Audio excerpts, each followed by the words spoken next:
Welcome to ETV prime.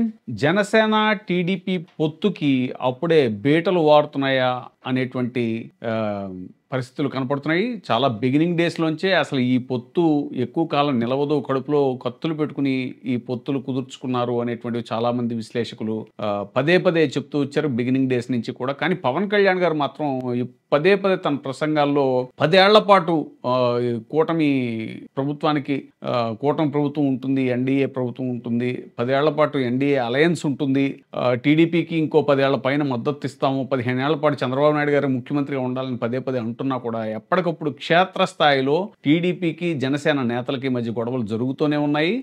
పిఠాపురంలో వర్మకి సంబంధించి కూడా చాలా ఇష్యూస్లో జనసేన బహిరంగ సభలో నాగబాబు గారే అన్నారు స్వయంగా, పవన్ కళ్యాణ్ గెలిపించడంలో ఎవరైనా హస్తమైన ఉంది అని అనుకుంటే అది వాళ్ళ కర్మ అని వర్మను ఉద్దేశించి చెప్పిన విషయం కూడా మనకు తెలుసు. ఇప్పుడు క్షేత్రస్థాయిలో అనేక ఇన్సిడెంట్స్ బయటపడుతూనే ఉన్నాయి. ఎప్పటికప్పుడు జనసేనకి టీడీపీకి మధ్య గొడవలు. తాజాగా తూర్పుగోదావరి జిల్లా కొవ్వూరులో నామినేటెడ్ పదవులు ఇవ్వలేదు, కనీసం మర్యాద కూడా ఇవ్వట్లేదు అంటూ టీడీపీ ఎమ్మెల్యే ముప్పిడి వెంకటేశ్వరరావుకి జనసేన నేతలు ఫిర్యాదు చేశారు.